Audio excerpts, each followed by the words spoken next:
the gallery downstairs. If you weren't able to find a seat, there are some seats downstairs. I'm excited to welcome Yoshiharu Tsukamoto to the Syracuse School of Architecture. We've been trying to schedule him for over a year now, and we were finally able to make it work. So we're extremely happy he could be here today. As you know, Yoshi is a partner of the design firm Atelier Bow-Wow, which has to be the coolest name of any firm out there. He founded the firm in Tokyo in 1992 with Momoyo Kajima. And Yoshi teaches at the Tokyo Institute of Technology, where he also received his doctorate in engineering in 1994.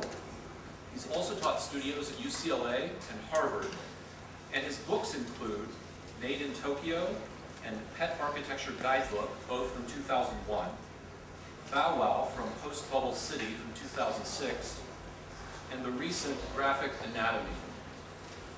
In 1999, Yoshi received the 16th Yoshioka Prize and Gold Prize for Residential Architecture from the Tokyo Society of Architects and Building Engineers.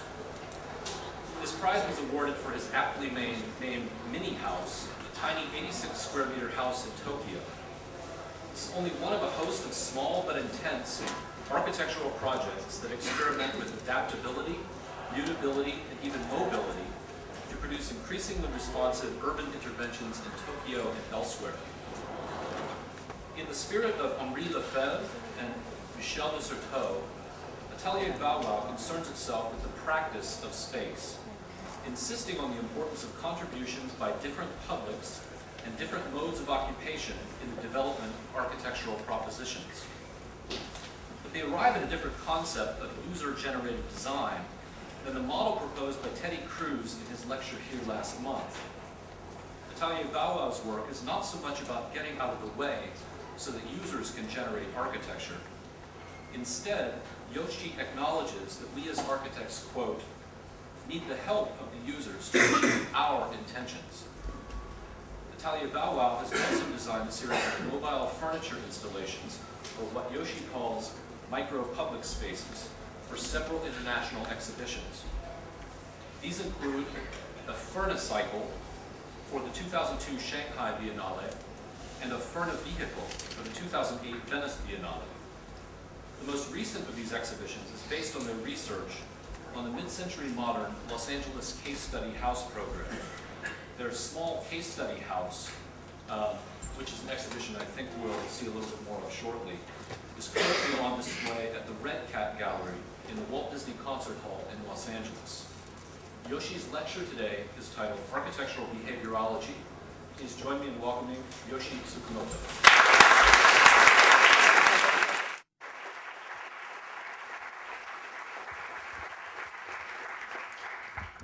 Thank you.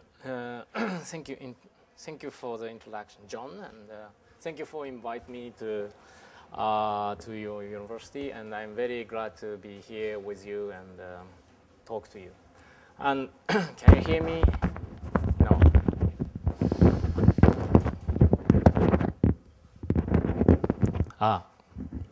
Can you hear me?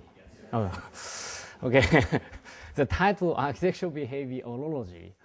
Behaviorology is, I think it's not in the English dictionary, and I invented this word, but I actually found several websites which talks about behaviorology in sociology and economy. And so maybe this word will be more common in the future. And, definitely, this is me who start to use this word in architecture, so please remember that. And so today I'd like to talk about architectural behaviorology on showing our project, a recent project of Bow-Wow. And what is architectural behaviorology? I like to explain briefly at the beginning. So I recently realized that most of our interest is on behavior which happening in the building and around the building. And it doesn't limit human behavior. it doesn't mean only human behavior. It also means behavior of nature, like wind and light and heat and water, and also behavior of the building in the city. And because we are always interested in to create a little bit different phenomena or different behavior from observing on existing behavior and phenomena. And in any cases, there are certain disciplines to dominate, to create this kind of, any kind of behavior.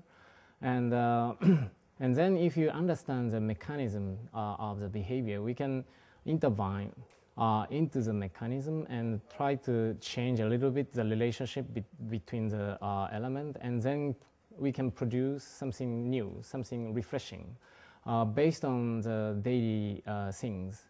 And this is basically our intention, and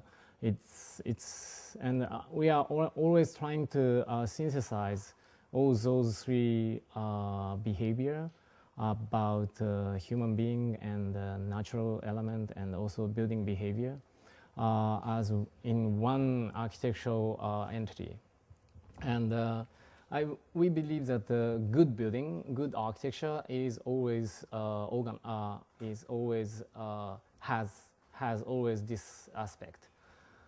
So through the and then okay, I like to start from to explain the most difficult part, the behavior of the building. Maybe you can understand the behavior of the human beings and behavior of the nature, like so light and wind. So the hot, so natural behavior, the behavior of natural element is very repetitive, and it's always, it doesn't betray you.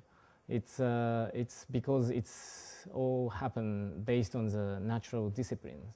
So hot air goes up in the building, and if you have different temperature on one side of the building and another side of the building, you can create a wind, ventilation. And if you have a valley in the gathering point of the rainwater in your roof, you can have a leak from the water from the roof, and so natural phenomena never betray you, but human beings sometimes betray you, and building behavior also betray you. But if you see the human beings and building behavior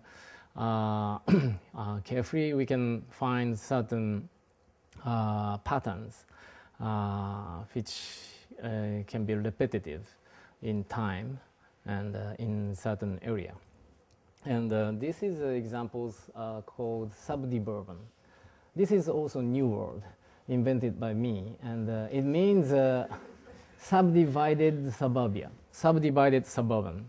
So it talks about 85 years old suburban area of Tokyo, which now in the very central part of Tokyo. So the expansion of the city swallow this first generation of suburbia, and it becomes very important part of the city today. And it's a very popular residential area. And but this okay, and so this area is always under the pressure of real estate marketing, and so the price of land is extremely high. So and this cause the subdivision of land. So what's happened?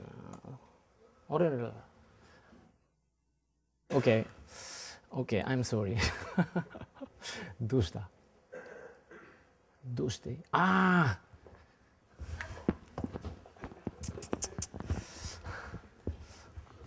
I'm very sorry. It was in my hard disk.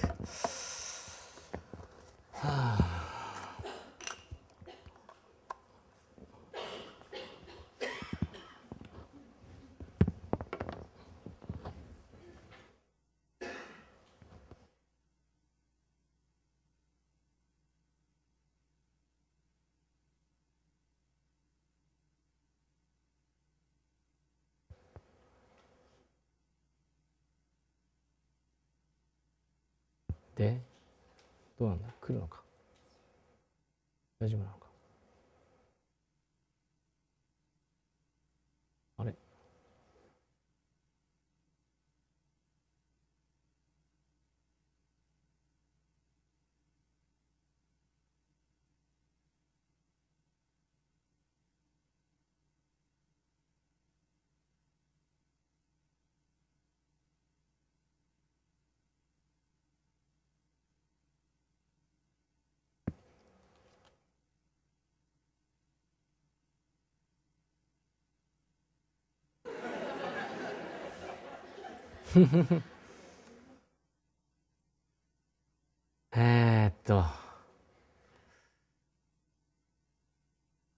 I'm sorry. Okay, I will continue to talk. And そうだね。and so it and when and then I start to realize that there are in on observing different behavior, we can play or we can work with different type of time, different rhythm. For example, the behavior of human beings can be observed in one day or 1 week, and the behavior of natural element like microclimate in the building can be observed in 1 day, but the hurricane cannot be observed not in 1 day. The birth of hurricane and the result and its itinerary of can be observed. We need 2 weeks to observe everything from the beginning to the end, and the change of the season we need 1 year to observe. And for building behavior in the city, we need maybe 50 years to watch. So in the time span of 50 years, we can see the behavior of the building. So with the idea of behaviorology, we can bring different type of rhythm into one project, or different type of time into one project. And this is what I'm very interested in now. And because I think architecture is a kind of social product which can emerge by the synthesis of different rhythm of society, or different rhythm of economy, or different rhythm of cultural change and cultural exchange, and different rhythm produced in the realm of change of lifestyle. So all those different rhythm meet sometimes to produce very interesting architectural object or product in the city, in our society. Mm-hmm. And so I'm always trying to with the idea of behaviorology, I also like to we are trying to produce a building with a sense of time and very alive quality of space. And yes.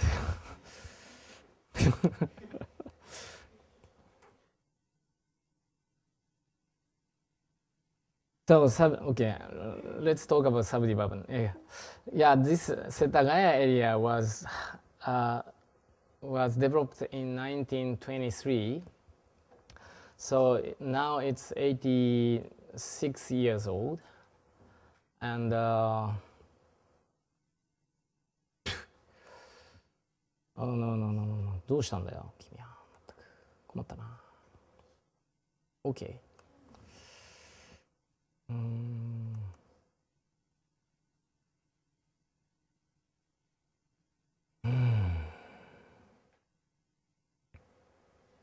And but the average time span of a house in Japan is set 30 years. And so it means theoretically, during these 85 years, regeneration of house can happen twice.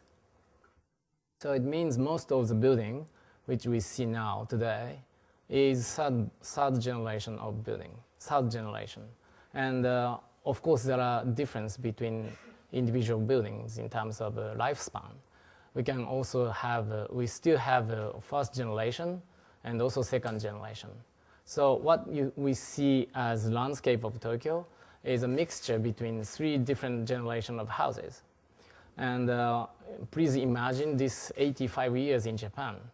The society changed a lot, and the building regulation changed, building techniques changed, building material changed. Okay.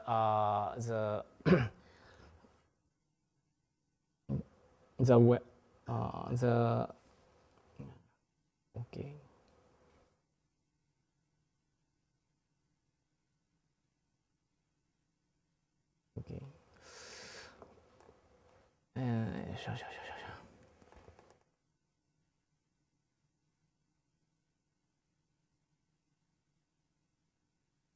So we see very different condition of the building, also through different type of shape of the building. And this is why the city of Tokyo is described chaos. And I'm very interested in which kind of strategy we can apply to the situation of Tokyo as a young architect. And then I tried to understand the phenomena of Tokyo, and made a book called Made in Tokyo and Pet Architecture Guidebook. And then now we are interested in the urban morphology, which emerged in these 80 years or after World War II in the disciplines of detached houses. So most of the area of Tokyo is occupied by detached house.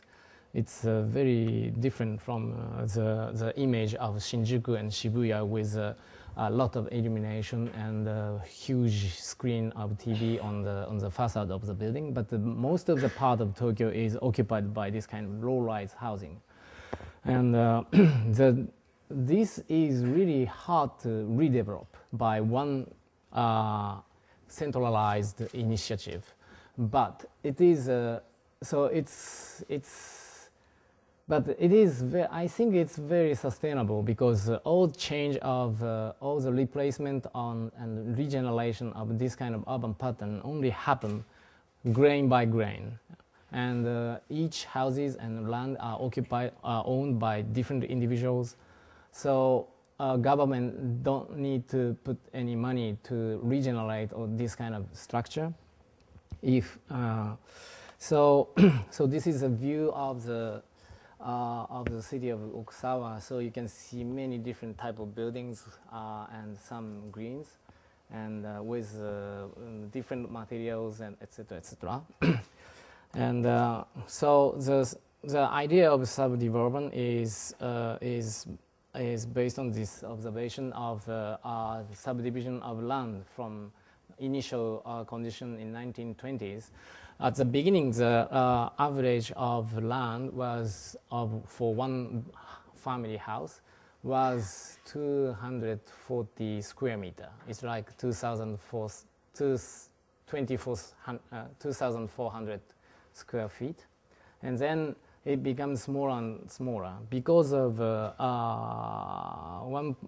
one reason is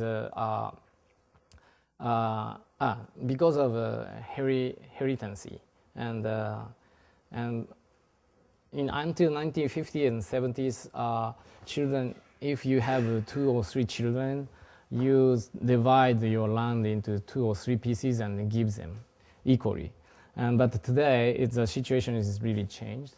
And even you have one children, you cannot give your land to your son because the heritage tax is extremely high, and the price of Okusawa area is also extremely high.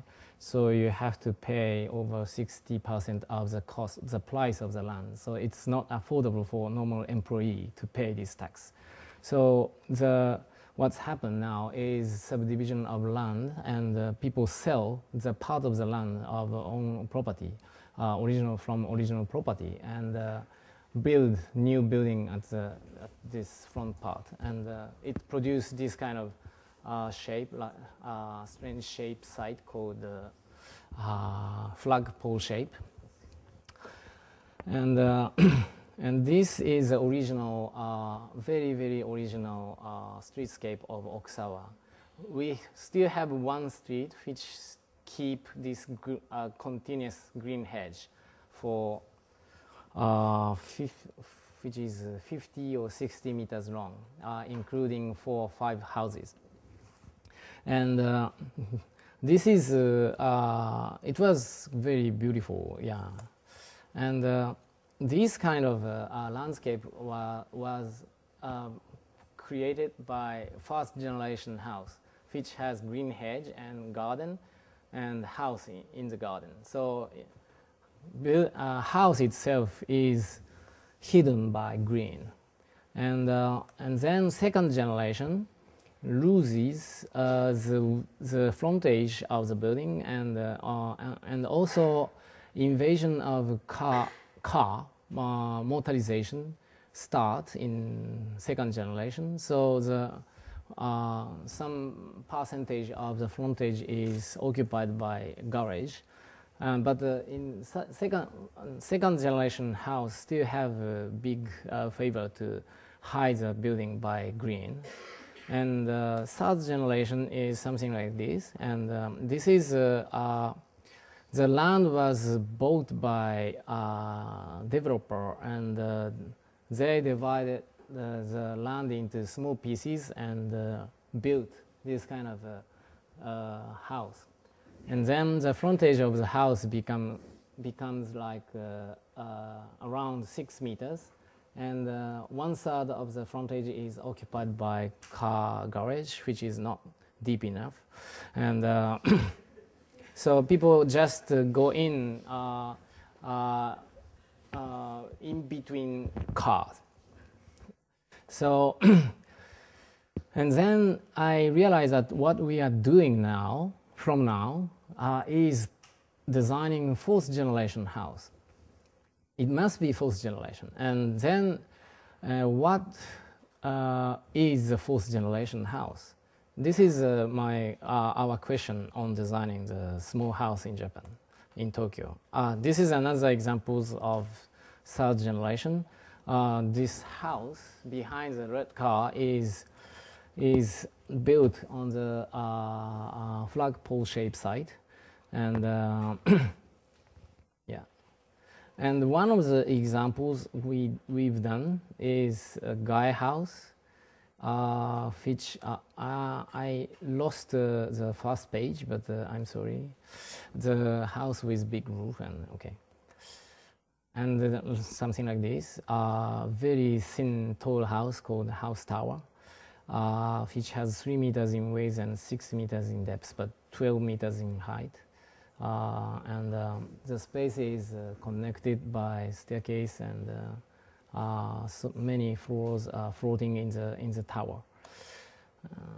The interior view is not horizontal; it's more vertical than horizontal. And another example is sway house, because it looks like building sway back from the regulation, and so it's apply new regulation to define the building volume in the residential area called sky coverage ratio, and then this volume is totally new in the area. But I think it could be also fourth generation. And I think the premise of fourth generation is redefining the gap space between buildings, because in Japan, building doesn't share the building wall with neighbors like a European house. But now the distance between houses are very, very short, very small. So basically it is just leftover space, abundant space. I really like to redefine those spaces as part of living space or space for living. And the second premise is bring back people to the exterior space, or providing the chance to stay outside of the house. So because everything happens now inside of the house, so if you walk in the residential area in daytime, you don't see anyone in the city. So, and the third premise is produce the space which is not just for family member. So it means like working space or gallery space or shop space, or where you can invite people to stay or to spend some time in the house. I think those three aspect is very important for fourth generation house, especially in Tokyo. And then we designed the house and Atelier Bow-Wow as fourth generation house. The site is somewhere here. Yeah, it is here. It's totally surrounded by existing building, and so the atmosphere of the area is like this. We still have a single-story wooden house, which is of course first generation, and also we have a third generation house along the street, and then the site is like this. It's surrounded 4 buildings, and we have very little opening from our site to the south, which leads your site to the very old narrow slope, and we have also a big white wall of next apartment building, which can be the reflector of the light for our building. So we found it's not bad, and then we designed the house like this. So it's a house and office together. So this is ground level, so it's halfway sunken into ground, and the ground basement and ground floor level are occupied by office, and the upper levels are house. But the space in between office and house is called living room. Is a really open space in the house, so where office can also use this space. And so the house looks like this in the context. So it's hidden from public street. So we gave a very strange material for this building to enhance the casual aspect of this building, because it's hidden from the public street. So it could be in the pyjama. So we finish. It could be, so it's finished with asphalt seat with granule covered asphalt seat. So all the edges are finished like Chinese dumpling, and this is a diagram to show how we introduce well water in our building as resources of the energy. So the left right drawing shows the map. It is a mapping of a tropical night in Tokyo. So red zone tells 45 days of tropical night in summer, and our site is in red zone. So I don't want heat the city anymore by cooling my building. So utilized water minus 40 meters underground, and put this water into heat exchanger and produce and squeeze the energy to cool the building and also warm the building in winter. And we recharge the water, well water, into another well, and we release them into the ground again. So we didn't use any infrastructure provided by city government to do this. And this system has a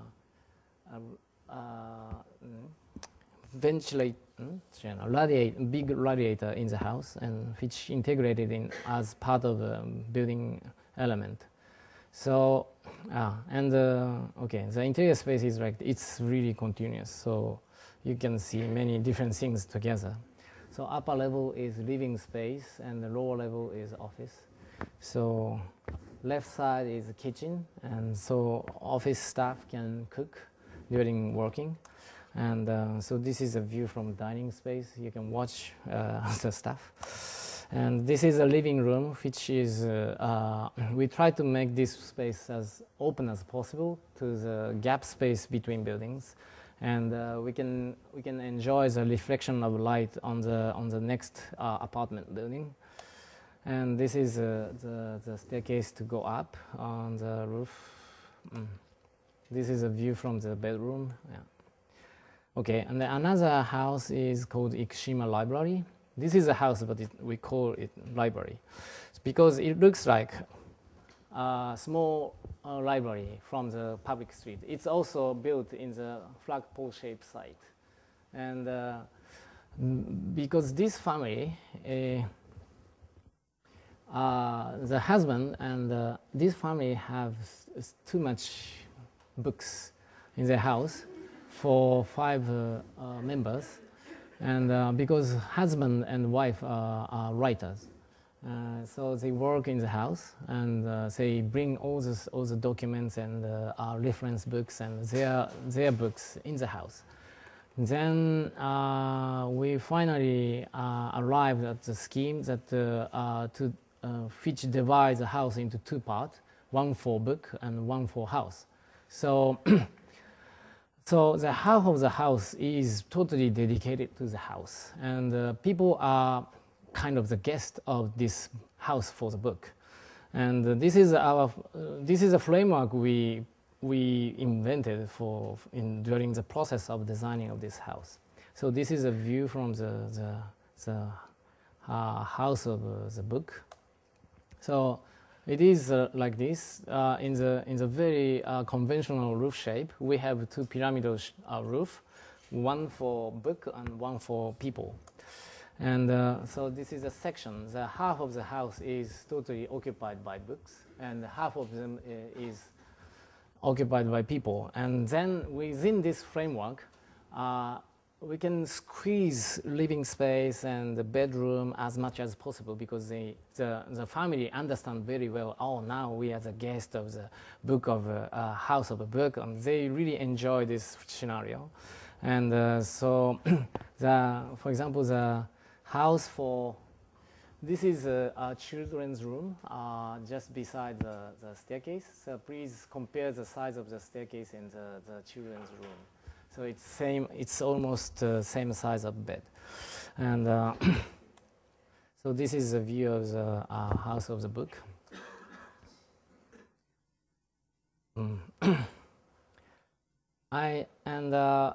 Through this project, I start to realize that yeah, it's very okay. Oh, this is a view from the house of the book to the dining space.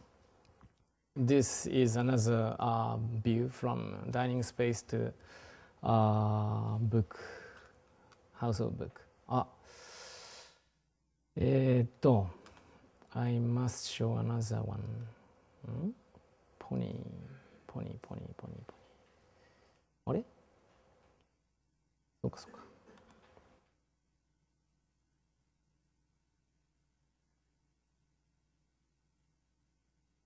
then we recently finished the house called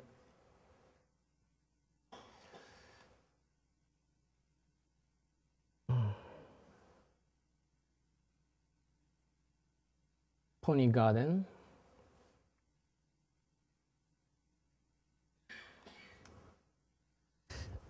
It's okay.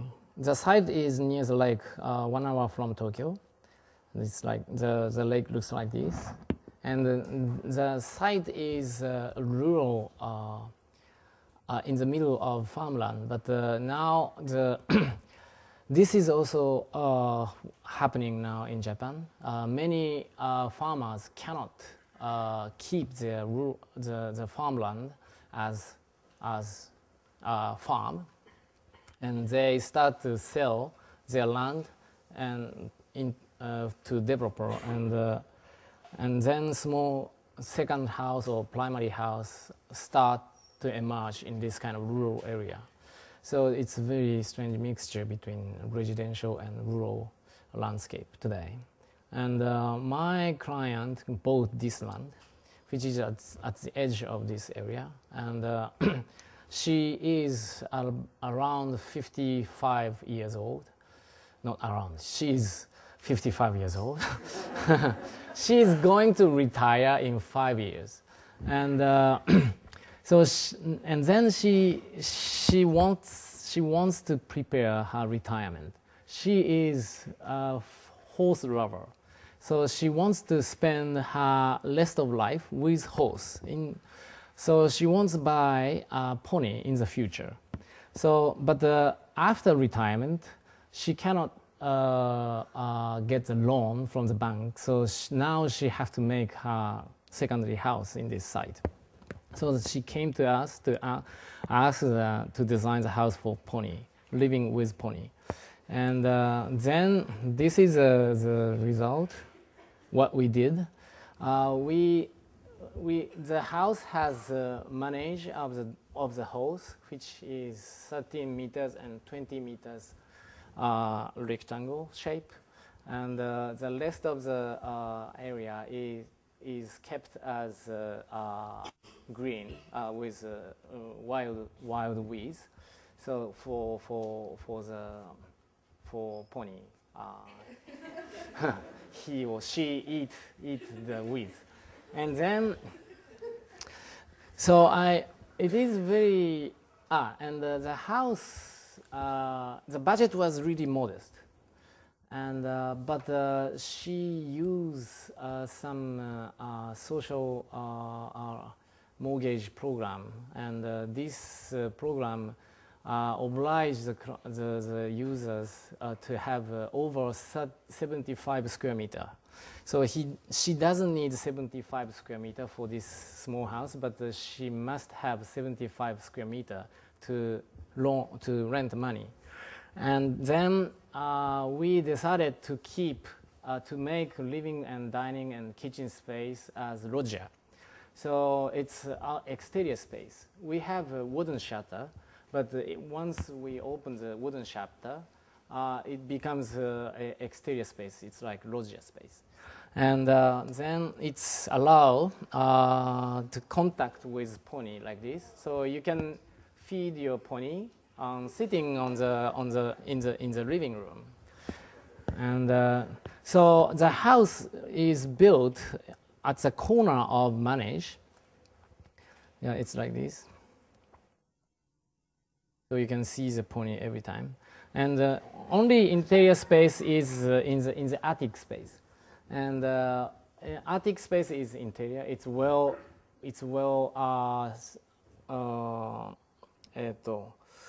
insulated, and there is a glass wall which between pony room and people's room. So this is pony's space, and this is people's space. Sorry.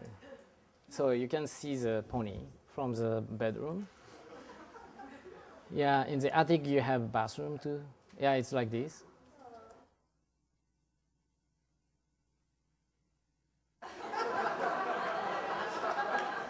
Okay.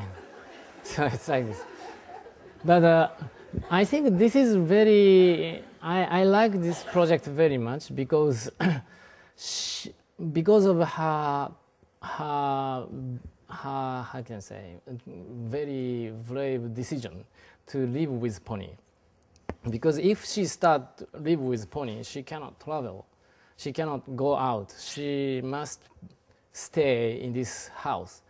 So it must be very sometimes difficult, but she preferred to be with pony, and it's produced very interesting, very unique rhythm in this house. So this is a house for this woman and pony, and it is not it's not same as it's not same rhythm produced by living with some guy or some human beings. And the area of the house is part of pony's manage. So pony generously give chance to the human beings to build the house in the manage, and then, but the human being also gave up to have a glass window for on the ground floor level, and so interior space of the house could be again part of the manage. So, and this is I think this scenario of the house really touch the sense of generosity of space, and I really like this. It is really small project, but I really like it, and I feel I'm really looking for the day when pony start to live in this house with this woman, and because it is really real moment when this house is fulfilled with a very specific sense of time produced by this woman and pony. Okay. And so I like to show another project outside of Japan. Recently, we Bow-Wow, half of our project is outside of Japan, and this is one of our first project for us. It's social housing in Paris, in 17th arrondissement. It's over there. Northwest part of Paris, yeah. So you see the grid, green grid. It is a cemetery, and you see the green line, lower part of this, bottom part of this green grid, and it is a 500 meters long street, which is now almost dead, because there's no intersection, no cafe, no entrance for apartment building. So it's totally just a street, and but it is really wide, 24 meters, and then government decided to divide this street into two, into two, and half of the street on which is a cemetery side are going to be the future site of the social housing. And because it's part of the new revitalization program of Porte Pouchet, which is that area, and they are going to destroy social housing built in 1960s. So 140 families will lose their house. So the government must build new housing in same neighborhood. And then this street was found as the site of the social housing. And this is a view of the street today. So you can see very beautiful alley in the cemetery. And we are Bow-Wow are selected one of the 7 architects who work together along this street. And and we had several workshops to bring each ideas and discuss about which type of architectural element could be shared to create a commonality on this street, or what is a shared concept, spatial concept of this social housing, etc., etc. And and then Bow-Wow interested in the repetition of windows in Parisian streetscape. And because I think it is a very redundant system, it is rediscovered. It could be discovered as another type of flexibility. For example, in this system of the repetition of windows, we don't see any unit of family. In the modern housing, in the social housing in 20th centuries, it's the structural system always fits to the unit of family. Then you can see the unit of family clearly from outside of the building. But I think it's not a good way to solve the problem of social housing. I think it's better to make more mysterious things. With this repetition of window, we can say I'm living here, or I'm living here, or I'm living here like this, or I'm living something like this. Or so many different combination of the window can be possible for single family unit. And and also another interesting element for social housing in Paris is this grill, which close their property from the public street. And at first, our group of architects trying to reject this element to create our social housing area, but our client they are called OPAC. It's a kind of private public sector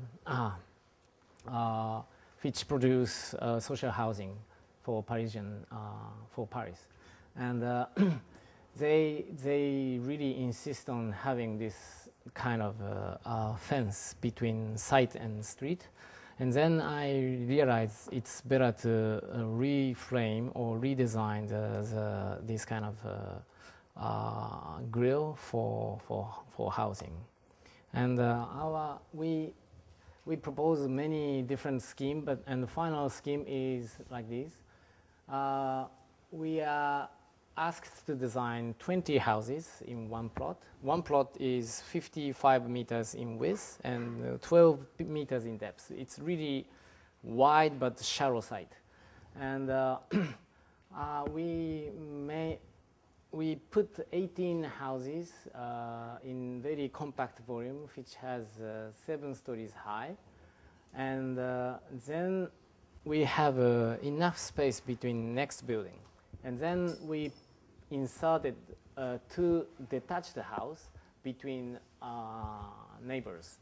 So our intention is to produce detached house in the framework of social housing. So it becomes like this. So the building is made of the repetition of French windows and the irregular behavior of balconies, and 2 detached house, which is really gorgeous as social housing. So this is a view of this from the street. So the fence is redesigned as a vertical garden on the street, and the house main volume of the social housing is a little bit set back from the street and create a garden for children, and it has a lodge space on the ground level. So it's also it will be very nice public space for inhabitants. So it's like this. And then what? Can I continue? It's so in the behaviorology, I'm always think about we start in many cases we like Parisian project. We start from very banal architectural element or architectural vocabulary, and then transform it on adapting to the specific condition or specific requirement of each project. And so the formation is one of very important aspects of our design. And we had a chance to design a chair, and then we proposed this dog chair. This is it's based on the idea that dogs are similar to chair. Dogs resemble to chair. They have 4 legs and a standing head like this, and they have a direction, and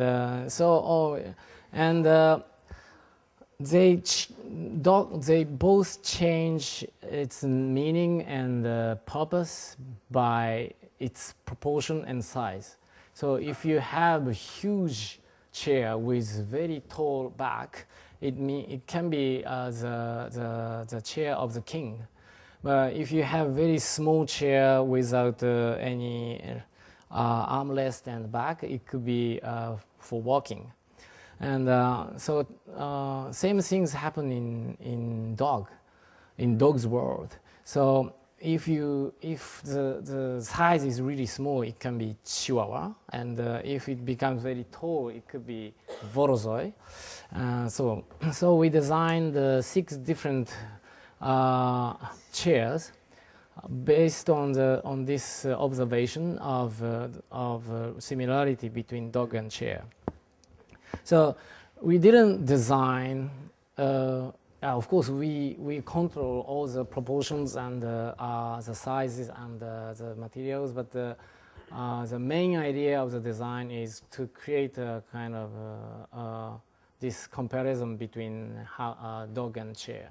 And once we set this framework, we can produce any kind of chairs on observing different type of dogs. And this black one is called Kai, and this tall one is called Borozoi.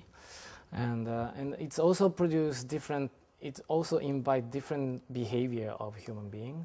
And if you set all 6 chairs like this, it looks like Borozoi is talking to other dogs. And then, I really like to explain the idea of micro public space. This is one of the examples called white limousine yatai. The left side is very normal food store. We call it yatai in Japanese. And it is considered as the lowest class of food service in our society. But the experience itself is really delightful. So I had many experience that it tastes really good, better than eating inside of the restaurant. And you can also easily talk to someone you don't know. So it's create very nice atmosphere of sharing space with someone others. And I think in the experience of yatai, we don't just experience the meals, but we also experience the sense of public space. So everybody who participate in this food stall, yatai, are supporting this space. And I really like enlarge this experience to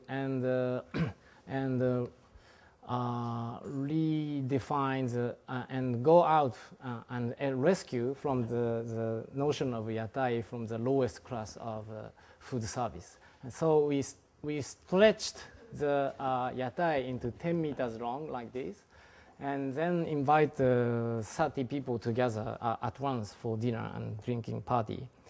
And so then it becomes really architectural. So the structure is 10 meters long. Yatai is like this. It's a steel truss with wheel.